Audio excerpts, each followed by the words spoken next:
السلام عليكم ورحمة الله وبركاته.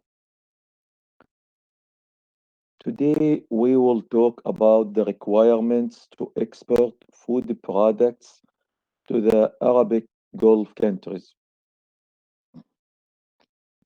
We'll cover a little bit of a background of the Arabic Gulf countries, requirements to export foods to the Arabic Gulf countries, the halal standards available in the Arabic Gulf countries, the requirements for the halal certification bodies who certify products to be exported to the Arabic Gulf countries.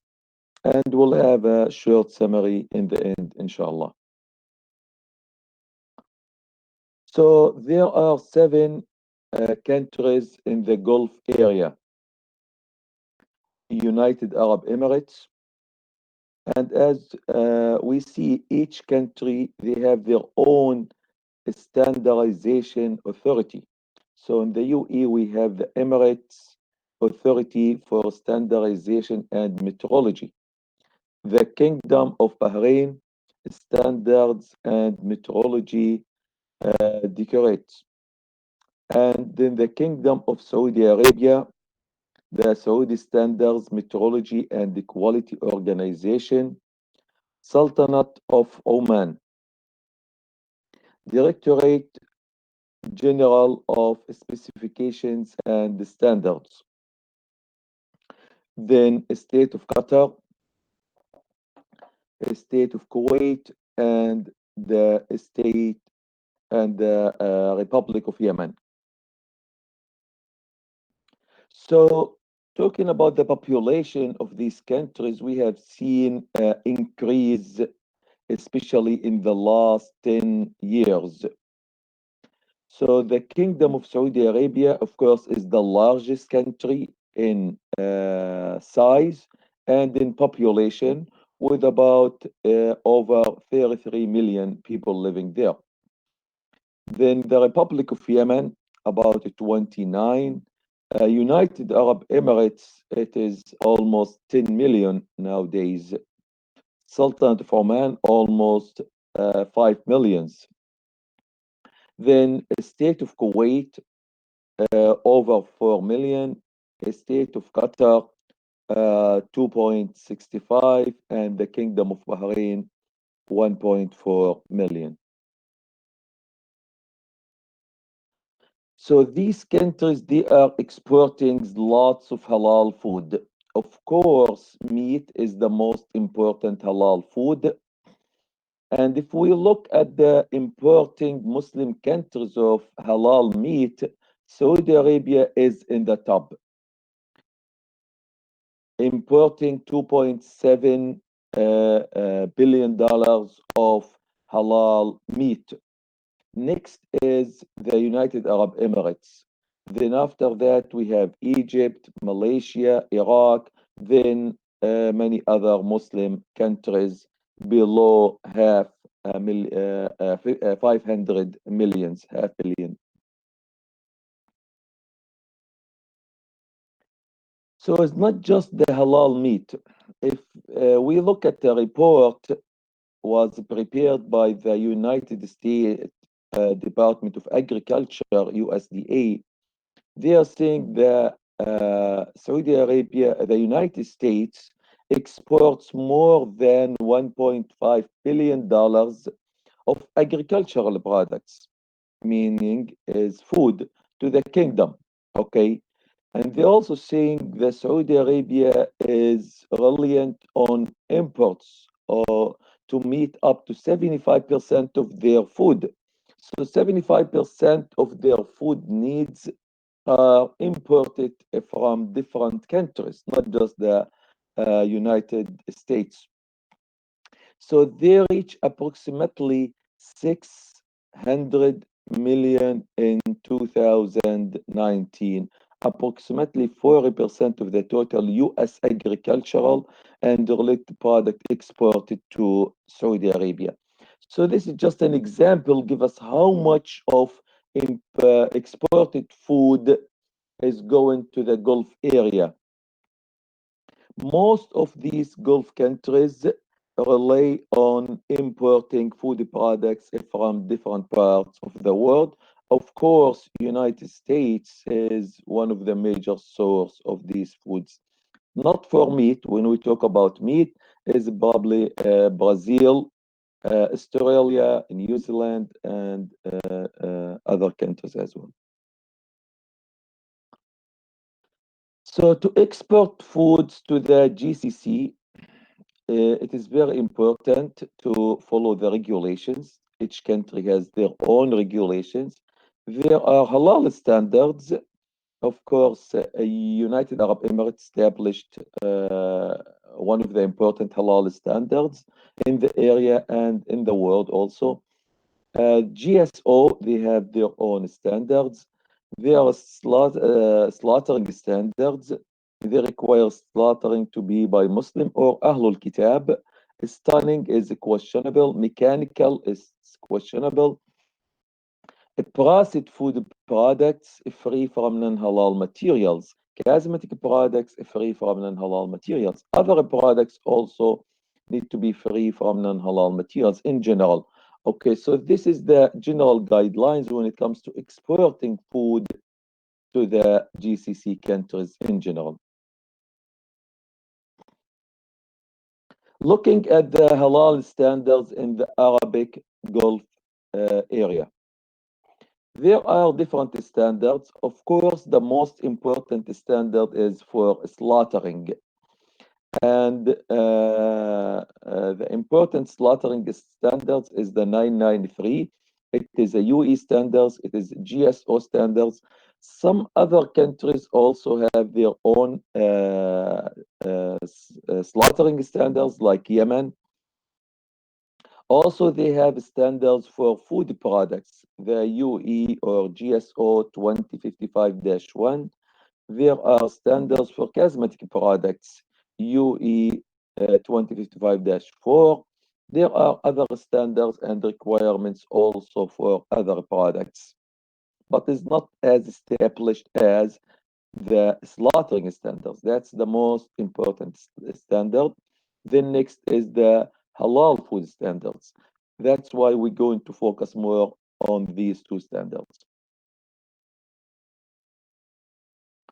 So in the slaughtering, UE GSO 993 animal slaughtering requirements according to Islamic rules and audit requirements.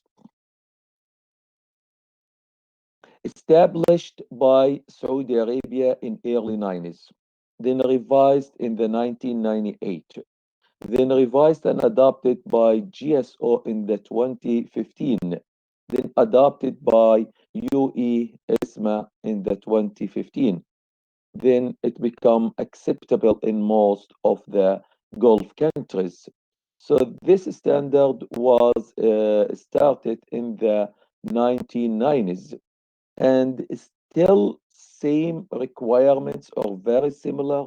With this revision, not much of a change, especially to the main things when we talk about stunning, mechanical slaughtering, slaughtering by Ahlul Kitab, and slaughtering by Muslims. The main guidelines is still same as whatever established in the 1990s. Now it is a more formal standards according to the international formats of standards. So what is covered in the standards first is animal. All animals permitted to be eaten according to the Islamic rules, including birds. So that is what is the meaning of animals. Then they define tazkiyah. Tazkiyah is the slaughtering according to Islamic rules or Islamic Sharia. So it is the slaughtering by a Muslim, a Christian, or Jew of a permitted to eat animal using a slaughtering tool or machine for the sake of Allah by any of the following methods. So these are the methods in Islam: ذبح, عقر, نحر, okay, for different animals. Of course, the most common is ذبح. which is the meaning of slaughtering. Okay. Now, nahr and aqr, it is for big animals, but these are the available methods for slaughtering according to Tazkiyah. They also define what is considered dead animal or suffocated animals, fatally beaten animals, falling animals, butted animals, eaten by a beast of prey, and animals for which the name of Allah is not mentioned. So these all the haram animals. I mean, these animals cannot be consumed by Muslims. Even the animal itself originally is among the halal. So a goat who's dead is allowed to be eaten, or if it is not slaughtered according to Islam. Requirements of animals and slaughter. These also define the standards. Animal must be from halal species. We all know the halal species, cows, goats, lamb, and so on. Free from diseases. This is important internationally, not just in the halal standards. Everywhere they check the animal to be healthy before slaughtering. It is very important. Alive before slaughtering. This is very critical and very important, and also need to be fed of halal feed. A slaughterer must be Muslim. It can be also Jew or Christian. Need to be competent and qualified. This is common requirements. So the important part is the religion. Now, requirements for the knife. The knife need to be clean, sharp, and cut by itself, free from non-halal materials. Slaughtering, when slaughtering, need to say in the name of Allah, Bismillah, Allahu Akbar. The processing after animal has perished. So you cannot start processing the animal if there is any signs of life. It need to be fully dead, slaughtered by tazkiyah, and we define the tazkiyah.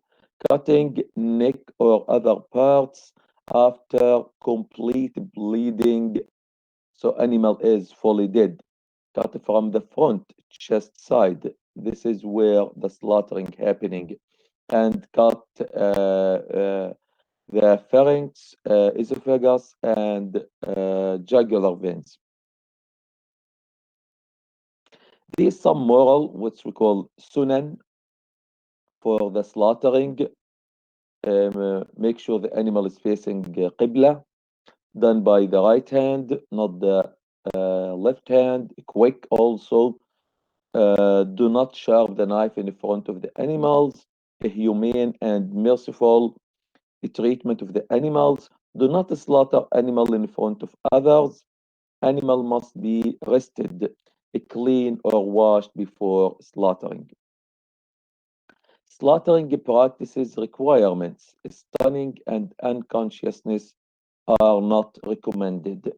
So this is very important in the halal standards everywhere. Stunning is new to the slaughtering.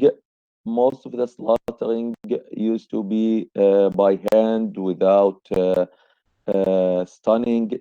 Nowadays, most of the slaughtering is with stunning, mechanical slaughtering, and so on. So according to the Gulf standards, the UE standards, the GSO standards, stunning is not recommended. They recommend to avoid stunning. Now, there's two types of animals. We have birds and we have the big animals. For birds, is not allowed at all. For other animals like goats, cows, yes, you can stun using electric shock or other unconsciousness tools are not allowed for birds. Again, animals are alive after stunning, so it need to be reversible. So things like penetrating captive bolt pistols and these things, hammer, that could damage the head or penetrate the head is not allowed. They need to make sure, yes, the animal is alive. And how they make sure it's alive? If it is reversible. If the stunning is not reversible, then it is not alive. And why they did not accept stunning for birds?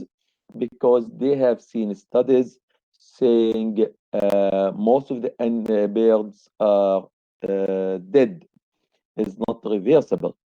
They are dead. Whether this study is right or wrong, but that is their standards.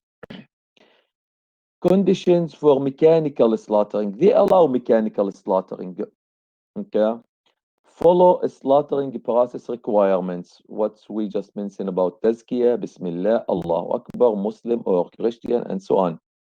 Mention the name of Allah before operating. So before operating the machine, you need to say Bismillah, Allahu Akbar. If not slaughter properly, do manual slaughtering. This is common in any mechanical slaughtering. There is always one or two slaughterer after the machine. So according to their requirements, these people or slaughterer need to be Muslim or Christian or Jewish. And if completely beheaded is not halal. So if the machine cut the whole head, then this is not halal. That bear need to be removed from the line and considered as a dead animal. Slaughtering place requirements dedicated for halal only. So you cannot slaughter halal and non-halal based on their requirements. Definitely, no halal standards will allow slaughtering of pigs. Okay. And slaughtering according to other religions, that is, yeah, there's differences here in the halal slaughtering, but for them it needs to be dedicated for halal only, the slaughterhouse. So you cannot slaughter according to other procedures or other requirements, only to be slaughtered according to halal. Sufficient space for animals. These are important requirements. It is more or less technical requirements, but it's also important for religious and moral needs. It needs to be examined, make sure there's no disease, place to weigh and wash the animals, cleaning liquid and detergent shall be halal suitable, so they are free from non-halal materials. Do not mix different species of animals and professional handling of animals. So in general, these applicable at all slaughterhouses. The most important thing for halal is to be dedicated for halal only. So these are the standards for slaughtering, and that apply to all Gulf countries. There might be minor differences among those countries, but in general, if a slaughterhouse following the GSO 19, I'm sorry, the GSO 993, then their product will be acceptable in the Gulf countries. Now, the other standards for food products, the UE GSO 2055-1. If we go to the background of these standards, it actually was established by SMIC. Then UE, ESMA, the standardization authority in UE, they revised the standards in 2015 and they adopted as their own standards, calling it UE.S 2055-1 2015. Halal products, part 1, general requirements for halal food. Then the same standards were adopted by the GSO, the Gulf Standardization Organization, giving it number GSO 2055-1 2015.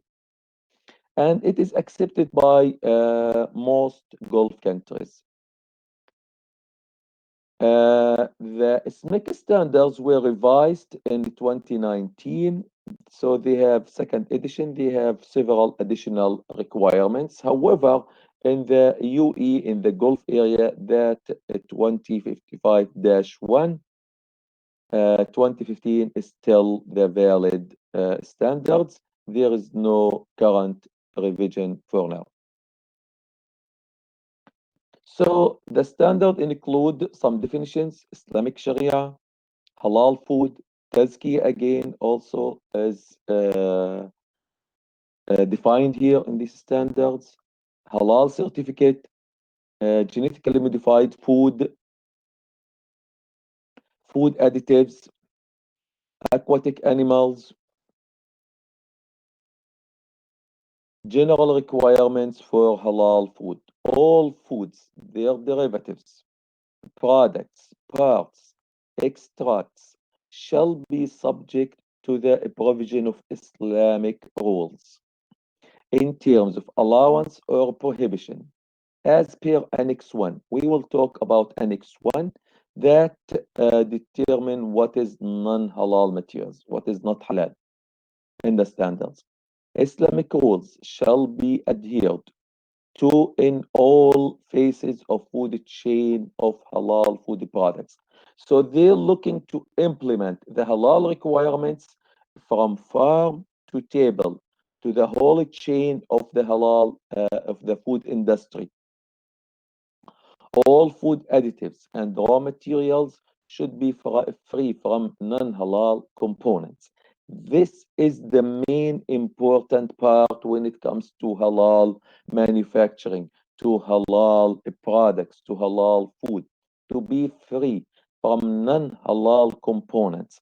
And this need to be implemented throughout the food chain for all ingredients, all the processing, all the products, and so on. All halal food should not contain any toxic or hazardous substances. This important to halal is also important to food safety, is also important to all requirements. No one like to harm people. It is also haram in our religion. All halal food should be devoided from najas.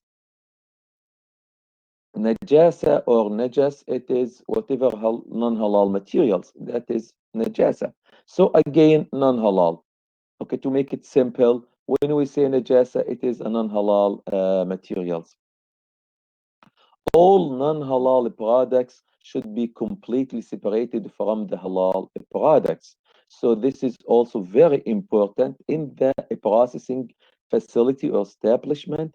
If they have non-halal materials, it need to be completely separated. There is no chance for contamination between halal and non-halal. The official authorities may verify compliance with the special requirements of halal products. Official authorities, of course, is the country official authority. Production of meat should follow the tazkiyah requirements, hygienic practices, and general health requirements. That goes back to 993 requirements. All devices, tools, production lines, and associated materials should be clean and free from non-halal materials. Again, that is the most important part in the halal standards, any halal standards. All halal products, even the equipments, tools, utensils, whatever you are using, must be free from non-halal materials. When transforming any equipment or tools that have been used or in touch with non-halal foods, they shall be cleaned to remove traces of non-halal products completely. Shifting from non-halal to halal procedure should not be repeating on an ongoing basis.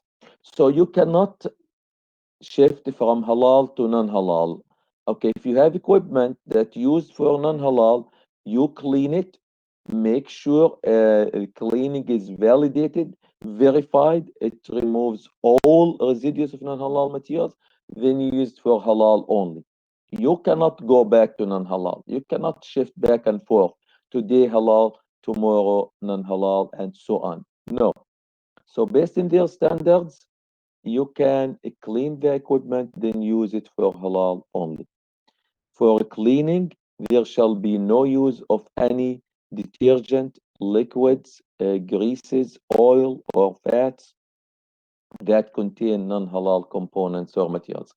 Again, cleaning chemicals also need to be free from non-halal materials. Packaging, wrapping need to be free from non-halal materials. Packaging, wrapping, when they are manufactured, also the equipment need to be free from non-halal materials. Packaging materials shall not contain any materials that is considered hazardous on human health.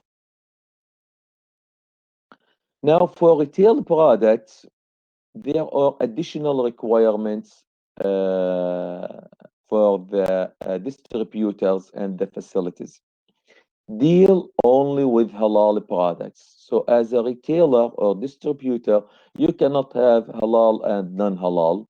Okay, we are not sure how this implemented in these countries, especially in the United Arab Emirates, where there is big part of non-Muslims and many establishments or distribution facilities, retail facilities, they are selling halal or non-halal, but these are the requirements.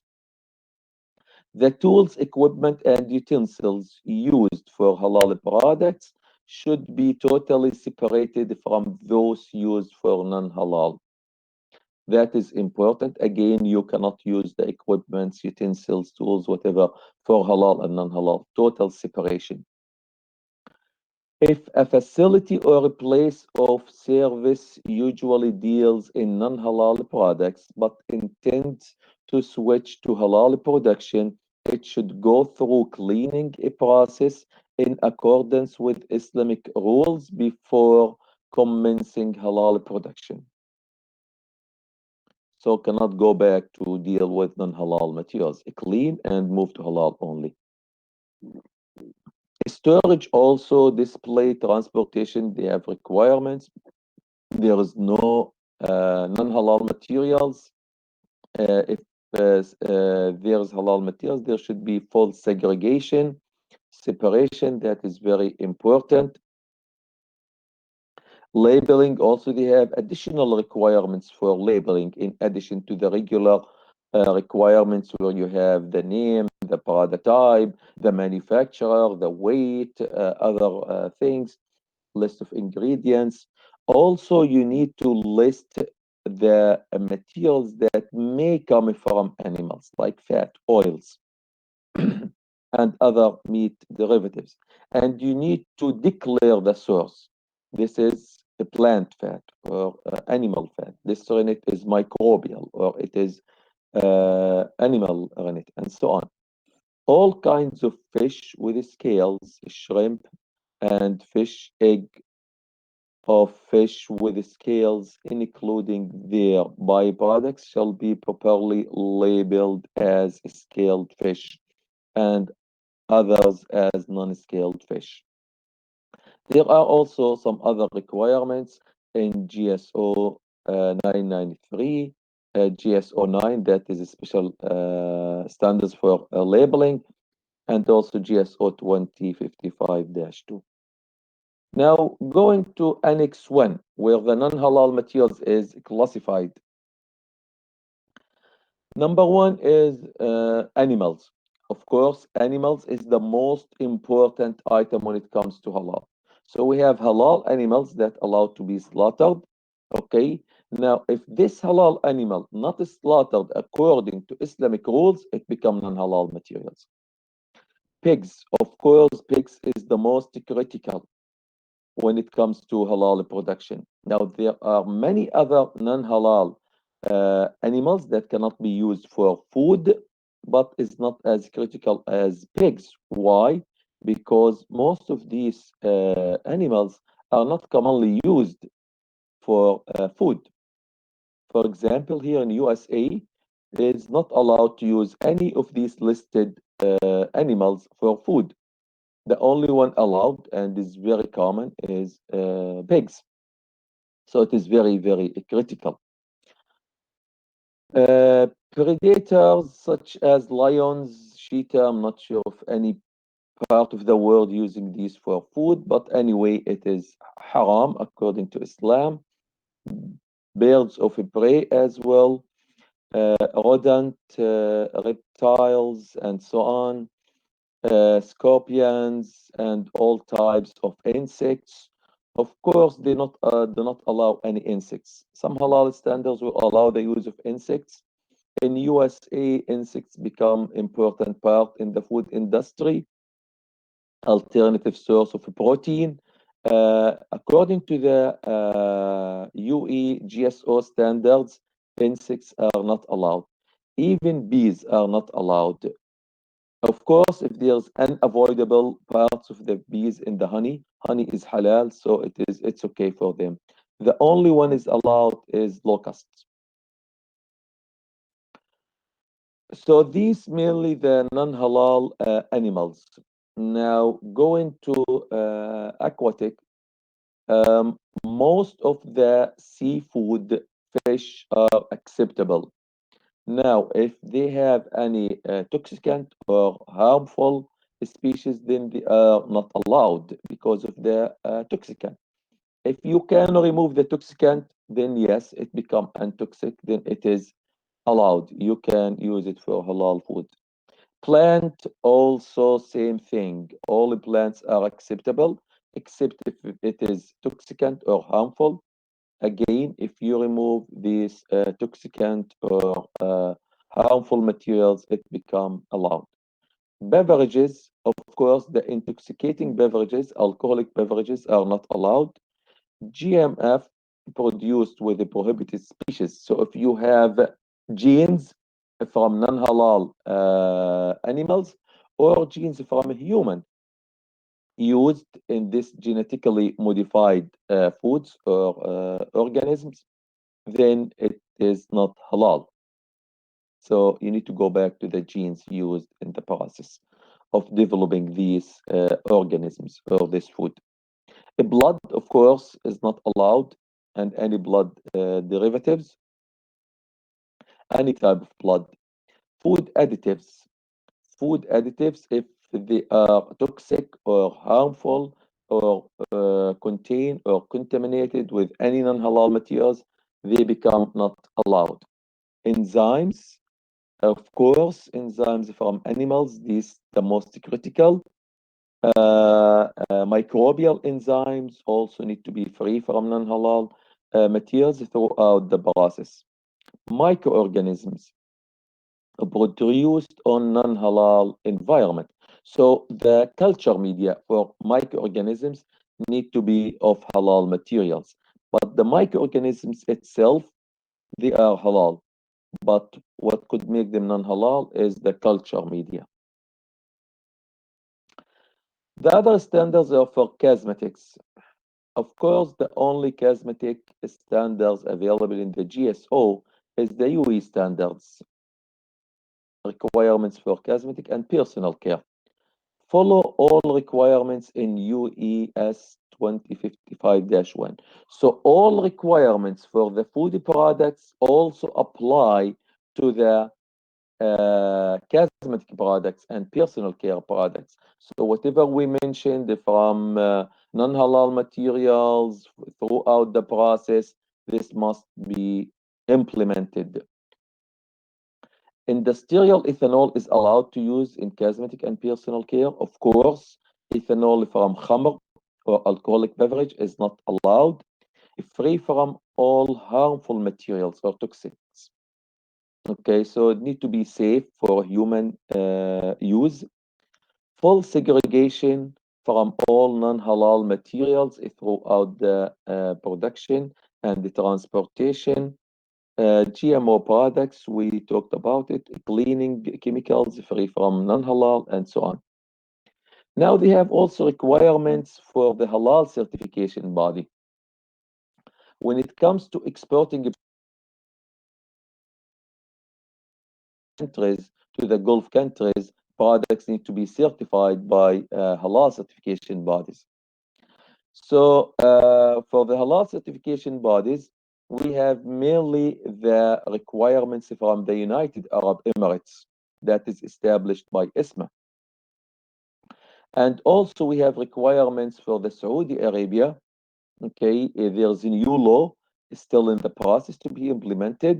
It's still not final, but it is there.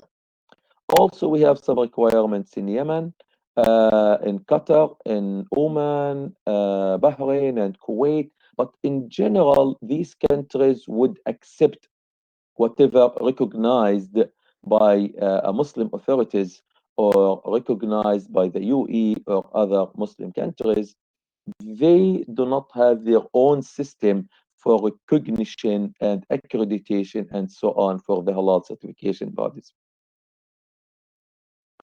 Saudi Arabia in New Halal Law. In the past, the Muslim World League used to recognize the halal certification bodies. Now it is not the case. The Saudi FDA, of course, it is the main authority when it comes to regulating the food in the Saudi Arabia. Now they started their own halal center and they need to control the halal food exported to the kingdom. So there was a new law that was drafted in September 14, 2020, is very new. Technical regulations for appointing halal certification bodies. There are three Saudi authorities involved in this new law. The Saudi Accreditation Center, SAC, they will do the halal accreditation. Accreditation of IHAF members might be accepted by SAC. So if you are accredited by JAC or EAC or any other members of the International Halal Accreditation Forum, SAC may consider it. Saudi Standards, Metrology and Quality Organization, SASO, they standardize the halal products and they make all standards in Saudi Arabia. So they will accept they will issue a letter for the acceptance of the halal certification body. But the whole process is controlled by Saudi FDA. So the Saudi Food and the Drug Authority shall undertake the assignment and registration tasks for the bodies providing halal certification. The main points in the new law: conduct and schedule visits to the halal certification body. That is what Saudi FDA can do for any reason. They can come and visit the halal certification body. They also can participate, if they wish to, in the assessment team, the accreditation body team that visiting the halal certification body. Ensure confidentiality. That is important in all standards. Confidentiality, confidentiality. Everyone talking about confidentiality. Appoint a Saudi legal representative. So the halal certification body need to have a legal Saudi representative in the Saudi Arabia. Other requirements also in the new law for the halal certification body, of course, they have to apply to Saudi FDA. They need to have accreditation from SAC. They need to submit the outputs of the assessment and decision. They need to provide the quality management system and the procedures, list of employees, liability insurance, documents of acceptance from SASO, legal Saudi representative. This is very important. Affiliated with national halal authority. So the certification body need to be affiliated with the national halal authority that is applicable in the Muslim countries. There are national halal authorities, but not in non-Muslim countries like USA or the European countries. So I'm not sure how this can be implemented. Commit to Saudi Gulf standards. So the GSO 2055-2, GSO 2055-1, that was adopted by the Saudi authorities as a Saudi standards. Also authorize the Saudi FDA to access the certification and financial reports. So they need to have access to the certification system and to the financial reports. Halal training every 2 years. That is also another thing here. They require the certification body to have halal training, but there is no available training by the Saudi FDA as of now. Maybe later they will start training. The UAE system. UAE system accreditation based on 2055-2 and also ISO related standards. The certification body need to be registered by ISMA. UAE has established IHAF to harmonize the halal standards, the International Halal Accreditation Forum. They have, as of now, about 35 different accreditation bodies from all over the world. So they're working toward international halal standards, international halal accreditation system. So these are the main standards, halal standards from UAE, established by ISMA. Also, they use or reference to the ISO standards, the international standards 17065 and other related standards. Standards implementation by halal certification bodies. So the halal certification body need to adopt and implement the standards in their management system, in their resources, qualifications, training, in the certification process. They need to establish different committees, Committee for Safeguarding Impartiality, Halal Islamic Affairs Experts Committee, Complaint and Appeal Committee, Certification Decision Committee.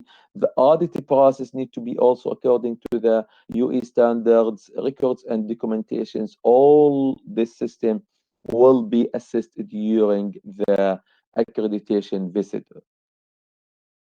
So personnel involved in the halal certification activities all need to be Muslims, competent, must assign contracts for confidentiality.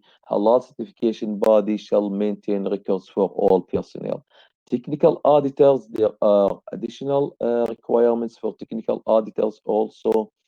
And there should be training based in the ISO system, the food safety, such as ISO 2050, 22000, which is the food safety standards, and other training also required by the auditors. They need to have good experience, at least 12 audits within the last 3 years, audit principles and the procedures. So all these required by the halal certification bodies.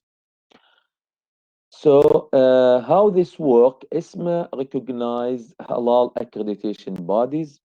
Halal accreditation body need to be a Muslim also. So there are several halal accreditation bodies recognized by ISMA. But the main two accreditation bodies that working for the accreditation of halal certification body is merely the Gulf Accreditation Center and the Emirates International Accreditation Center. Assessment team, usually it's three assessors, lead assessor, technical assessor, and halal Islamic affairs expert, religious assessor. Accreditation requirements, of course, as a halal certification body, you have to follow the requirements. There will be initial assessment, there will be surveillance, there will be recertification, and there is annual fees required to be paid by the certification body. There are travel costs also for these guys coming from the Gulf area or maybe other parts of the world to your establishment. Additional requirements also by the halal accreditation body. Those halal accreditation bodies may have their own requirements. Also, different assessor may have different view and they might add other requirements in you. It could be not in the standards. So they look also at the certification process, the application, application review, initial surveillance and certification audit, sampling. Sampling is part of the UE requirements where the halal certification body needs to take sample from the food products and test it for certain halal related tests. Recertification process and the timeline for the certification period or certification cycle of 3 years. Halal audit by the halal certification body. So the certification body need to have audit plan arrangement, the audit time, audit team. This is probably the most critical where there's additional cost on the halal certification body and on the industry.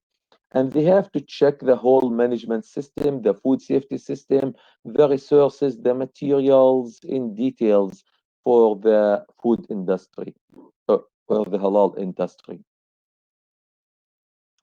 So the time we said is very critical, and that is why we need to look at this time. So there is audit classification based in the different categories of the industry. The most important C, D, and E in here, where most of the halal food fall under there. Okay, so what is the audit time? There's a table here from the UAE Standards that used to calculate the audit time. And there are different levels of risk when it comes to products that also will affect the audit time. There is an equation that used to calculate the audit time. And if we take an example for low risk product that need to be audited, we need at least 6 man days. So 6 man days for simple product with 2 auditors, they need to spend 3 days at the facility to audit the establishment. So that is a main cost for the halal certification body and for the industry. 2 auditors, 6 man days, it is a lot of cost. And that require more auditors, more time from the industry, more of cost in the final products. So in summary, the Gulf Arabic countries are considered one of the major halal market in the Muslim world. As we see, about 75% of the food is imported to these countries. It could be more in some countries. UAE has established halal system that is involved the international standards and accreditation process. It is very important, very good system. Okay, but the implementation, okay, involving all food safety requirements, which is well established in the food industry, and require the auditors to audit all these, spending 6 days. That is important to look at it. But the system is very good to have international standards, international accreditation system, but it will be very good if we can harmonize the standards, harmonize the accreditation process.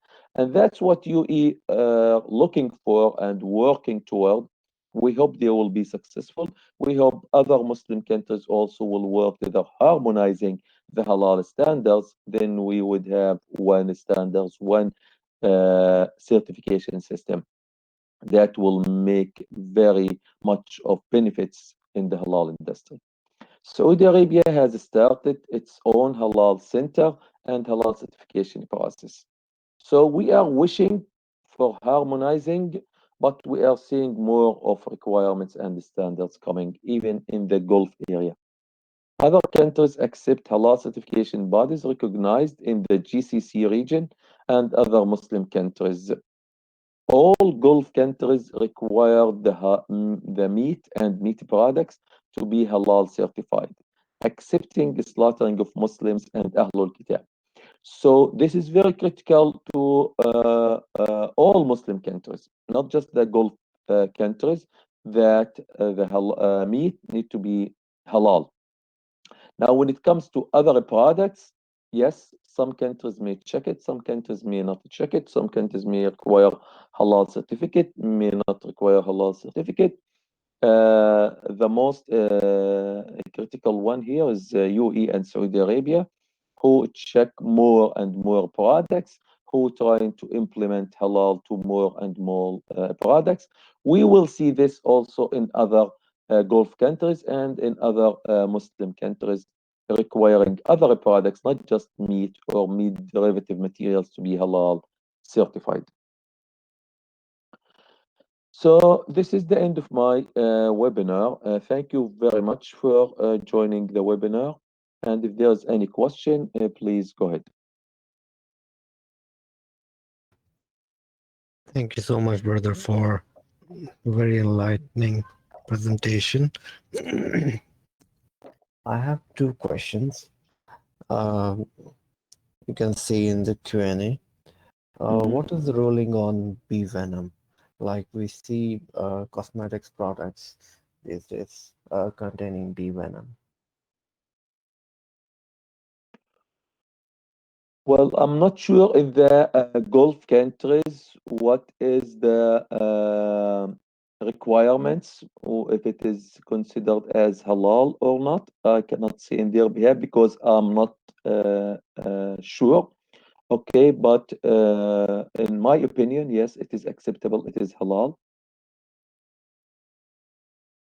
Okay. Okay, thank you so much for that. You are And very welcome. how about the use of poppy seeds? Like, for example, in many of the dishes from Indo-Pak region and also some of the European countries, they use poppy seeds in their sweets, biscuits, cookies. So, what is the ruling on that? These are plant-based materials, and Mhm. as we said, the plant materials in general, it is halal. Now, throughout the process, if there is contamination with non-halal materials, there can be changed to non-halal.